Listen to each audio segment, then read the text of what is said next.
Good afternoon to everybody.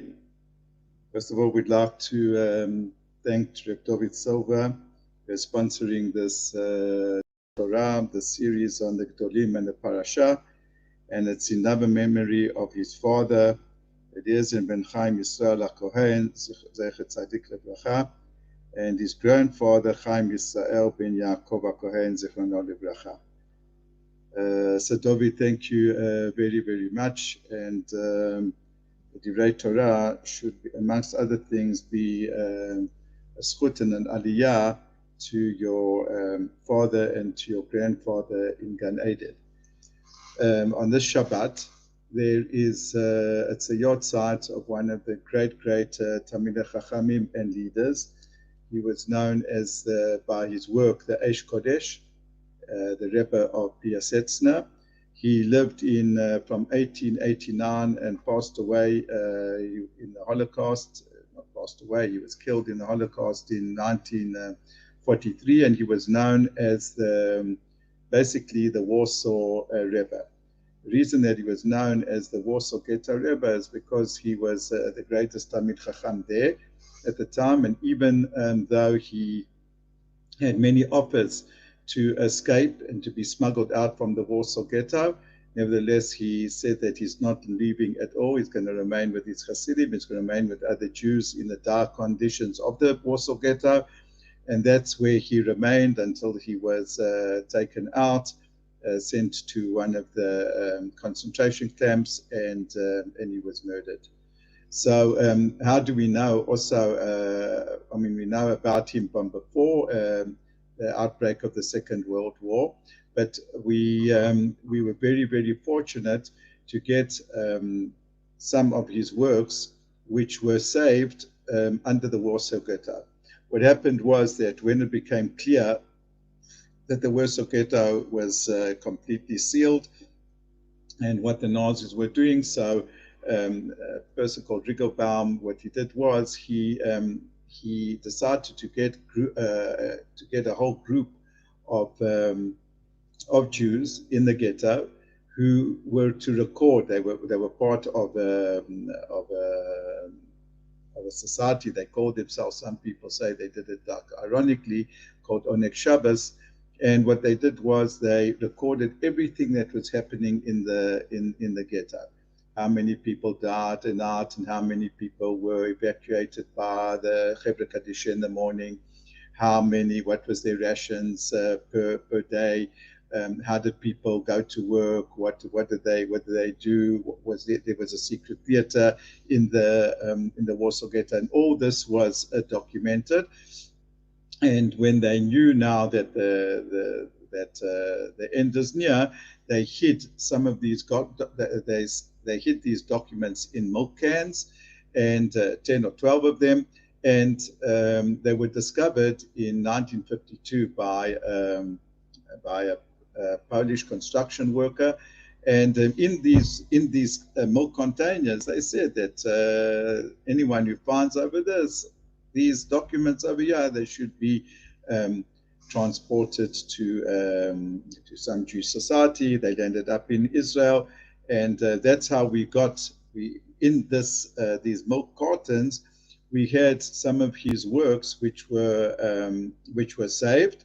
Which he said, if it's a save, please give it to my daughter, who will get it published. He didn't know at that stage that his daughter already been killed by the Germans, or to someone else. So that's how we got to know a lot about what his activities were in the Warsaw Ghetto. This great tzaddik, an unbelievable Talmid Chacham and tzaddik. He was such a sainted person. Rav Klonimos Kalmish Shapira, Hashem Yinkom et Damo. So let's get on straight away. Just one or two points on his biography.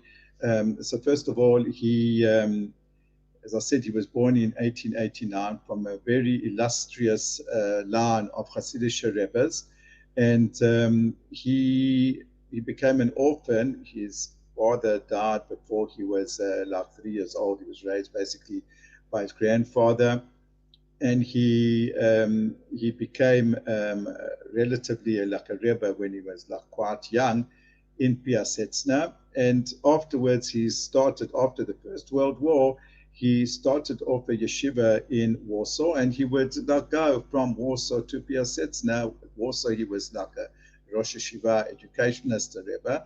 And then on the outskirts of Warsaw, by Piasetzner, that's where he would go for certain periods of time, and he would serve as a Rebbe to the community over there. So he had, if you could say, in inverted commas, like two jobs. He was very, very revolutionary. He, besides others, he really noticed the terrible, terrible situation that in between the First and the Second World War, where were the thousands and hundred thousands of Jews which left the fold. They either left Hasidism, they left like Torah, they became secular. They were swept up by the various movements that floated during those times, wafted during those times in between the First and the Second World War. First of all, Zionism. Secondly, the communism, socialism, the return to Eretz Yisrael. There was such like upheaval in the world, and the youth found that were attracted to these tremendous changes in the world, and they abandoned Judaism like in droves. And he blamed, amongst other things, the reason that, he analyzed the situation. Rav Kook had other ideas why exactly that happened. But one of the things that he saw as a problem is that Hasidism no longer dealt with the person's inner world. They were they were, as other movements, religious movements, they were interested in exteriors. But really what was going on inside a young person's mind and what his dreams are, and that they had nothing really, anything of significance to say. And that's why the people, they left Judaism. So he started off this yeshiva in Warsaw. It was a yeshiva for young children. And what he did was he printed, this is the only work that was printed before the Holocaust, and he printed many other things, but one of that was printed, after the Holocaust, but this was printed before the Holocaust. It's called Chovat al Talmidim. I remember when I came to Israel in the 1970s, my uncle, bless him, from Kwaroe, who's a big chassid, gave me this book called Chovat al Talmidim. Chovat Talmidim it really means the obligations of a Talmid, of a student. But it's actually, you won't believe it. It's written for basically people up to 12 years old, 13 years old. Afterwards, he wrote another book, Chovat Avrechim, which is about instruction and guidance to young married afterwards to people in their adulthood. And he was a person who was an absolute revolutionary in pedagogics and education. He addressed a young student, and he says to them, you have to already, you have to know who you are. You have to not be scared and realize, I like to play soccer, I like to do this, I like to do that, I like to argue, etc., etc. So I can't read you the whole book, but one or two excerpts of the book, what he said was that he said, first of all, he addresses the kids directly. He says, don't be scared of Judaism. You're going to look at Judaism, you look at your Rebbe, the whole time he's poring over his books. And you think, this whole type of life, this is not for me. So you just go and play soccer, enjoy yourself, and one day you'll get to a point where you'll get as much enjoyment from learning Torah as you get from playing soccer or cricket. And then what he says is also, don't be, your mother tells you, or your father tells you, you're argumentative. You don't look at it as something which is a flaw. Just everything that you know about yourself, you can use it for the good. if you're argumentative, it means you're not easily swayed, and those are great qualities which are needed to be a leader. That when you are attacked, so you know how to argue, you don't suddenly say, yeah, you know what, you're right.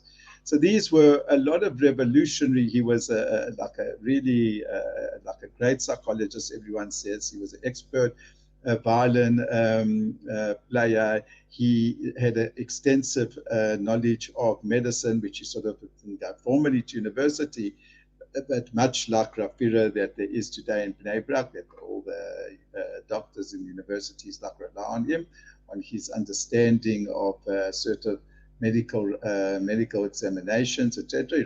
He used to write prescriptions in Latin. His family said that he knew Latin, and he again when the Second World War broke out, he within the first couple of months he lost his entire family, his son, his two daughters, and his daughter-in-law and his mother, and he was left alone. And in the Warsaw Ghetto, the whole time, what he did was he encouraged people. He had a factory to produce matzot. He had he saw to it that there was Brit Milah, that there was secret mikvaot in the Warsaw Ghetto. And then, amongst other things, and this is what was published afterwards, he used to give sichot he used to give divrei Torah at Suda Shlishit.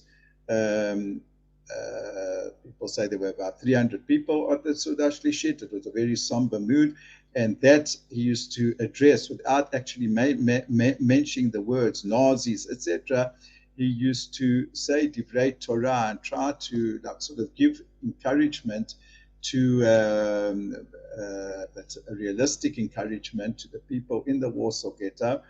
And this was called Eish Kodesh, which afterwards, as I say, which we've got a record of. The most famous one of the most famous sichot of that, what he did was, this is a very famous thing, that in Chayei Sarah, the Midrash tells us that the Satan came to Sarah and told Sarah what was going on, that Abraham did sacrifice, was about to sacrifice. And he interpreted that Sarah died. He interpreted that Sarah sort of committed suicide, as if to say to Hashem, you know what, you just you've just pushed me too far. I just I can't take any more all the suffering. And that's what he actually sort of hinted at, that we protest to Hashem that he's just gone too far without abandoning Judaism. That's the difference between him and other people who sort of say it out of their comfort of their home, like we was God. But this is how he was, to protest to Hashem. There's just one other thing before I want to connect it to something in the Parsha. The Piasetzner Rav was also made. He was very famous before and after, but there's you can look on YouTube, just press in YouTube those who want to see it. The Holy Hunchback was made. This is one of the things that was made famous by Rav Shlomo Carlebach, Zichrono Livracha. He was when the Eish Kodesh was printed, he was fascinated by the Piasetzner. And Rav Carlebach wanted to always meet someone who had learned by the Piasetzner, and to no avail. They were all wiped out, all his Talmidim, all the people over there in Poland, very, very few survived. They were all murdered in the Holocaust. And one day, this is a true story, Rav Carlebach says he was in the 1970s, he was walking on the Yarpon Street. You can, as I say, it's good to just click this all on YouTube. In the Holy Hunchback, he was walking in the Yarpon Street, and he saw there was someone who caught his eye. He was someone sweeping the street. He had like a jacket, sort of like hunchback, but like a beautiful face. And Reb Shlomo, that was his way. He went up and he greeted him, Shalom Aleichem. And the person, the street sweeper, he answered him in Polish, Shalom Aleichem, was machst du? And he understood that, he was some sort of European Yid. So Rav Shlomo asked him, where do you come from? He says, I come from Piasetzner. Oh, Piasetzner. Did you see the Rebbe Piasetzner? He says, of course, I learned in his yeshiva. And Rav Shlomo just, he was so overwhelmed. He said, can you tell me something about the Piasetzner? He said, what do you mean, the Piasetzner? We used to, he says, I'm a survivor of the Holocaust. Do you think anyone remembers? Do you think I remember something, the Torahs of after being in Auschwitz so long, that I would remember something of the Piasetzner? But he says, I'll tell you, first of all, when we used to be Makabel Shabbat, every single Shabbat before the war, right? All of us, like children, would be around him, and it was like a mystical moment where the heavens would just like open up with, and we would sing we would sing together. And he said, but I will tell you something that the Piasetzner said. And after we used to Makabel Shabbat, he used to say to us that, you know what, like, dear children, teure Kinder, that's what he used to say, teure Kinder, dear children. I want you to remember that one message, and I want you to never forget this message that I'm telling you, that remember, the most important thing in the world is to do a favor to your fellow man, to your fellow Jew. Always remember that. And he said to Rav Shlomo Kalmish, you know what, many times I thought in Auschwitz, I thought that I wanted to commit suicide. And every time I was about to do the deed, I said, you know what, the Rebbe came to me and he said, remember, right, dear children, the greatest thing in the world is you can do favor to another Yid. He says, do you know how many favors you can do in Auschwitz to Yidden? I used to help them, used to give them a crust of food, used to stroke their hair, used to do this, used to do that. And he said to Reb Shlomo, you know what? Now I'm alone. All my family was killed. I'm all by myself. I sweep the street in Tel Aviv. But many times I go into the sea in Tel Aviv up to my nose. I think I'm going to put an end to this. And the Rebbe's image comes before me and says, you know what? The greatest thing in the world is to be able to do a favor to someone. And I can do favors. I swim the street, I do this, I do that. And they say that Rav Shlomo wanted to, came back. This is just before Rosh Hashanah. He came back in Sukkot, Chol HaMoed Sukkot, to see and to look for that Yid. He didn't know what his name was. But it seems that he'd already died. He couldn't find him. But that's what we learn over here. Obviously, the connection with the Parsha is very obvious, that Noach is a time in which the whole world was destroyed. And there's a midrash that says that when Noach came out of the Teva, and afterwards his son was Melchizedek Melech Shalem, which is going to be next week's Sedra, and Abraham Avinu meets him after the war that he has with the four and the five kings, and he asks Melchizedek Melech Shalem, who is the son of Noach. He's asked him, tell me, in what way did you merit to make the new will? And the son says to him, you know what? The fact that Hashem saved us through this way of being in an ark, we learned for 365 days what it means to do chesed. To do chesed with the animals every single day. We had to feed this one at this hour, and then that next one at another hour, and the third in another hour. We never slept. We just basically copped blood. We were so exhausted. But we learned that what it means to do chesed, to do loving kindness to people. And then Abraham said, well, if this is what made you survive, if this is what helped you now to create the next world, the new world, that you did chesed and favors with animals, how much must it be, how much more so is it when it comes to human being? And that's when Abraham Avinu is known that he took up that as his slogan, as his motto, as his banner, to do chesed in the world. Let me end off with a mystical way of interpreting the Torah from the Piasetzner, in which he says that always the beginning and there's no beginning and end of the Torah. It's like a cycle. So therefore, you can read like the last pasuk of the Torah immediately together with the first pasuk of the Torah. So the last pasuk of the Torah reads that these are the great miracles and the great works that Moshe did le'enei kol Yisrael in the before all the eyes of Israel. And so in other words, Moshe did all these miracles. He took us out of course, he took us out of Egypt. Right, I'll just read to you the pasuk. It says, "L'chol ha'otot ha'mortim asher shlacho Hashem la'asot be'eretz Mitzrayim leParo l'chol avadav l'chol atzor." Moshe did all these great miracles that he was sent to Mitzrayim and to take and to bring about the plagues, etc.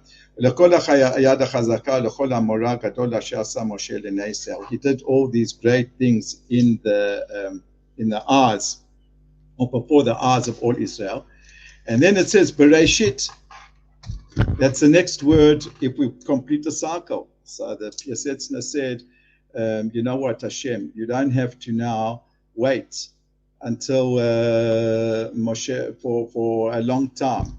So all these miracles that you showed in Mitzrayim to Moshe, Bereshit, do it now already in the beginning. Do it for us now. Because he writes in one of his diaries that the Holocaust, when he saw now what was happening to the children, it's like unparalleled in the history of the Jewish people. So this was like this great person, that Piasetzner, his Yortzeit is on Shabbat. There's another person, also Rabbi Riga, who was a Dayan in Brisk, also on Shabbat. But we hope that these people and their limud should be for us a great inspiration. Shabbat Shalom Lekulam.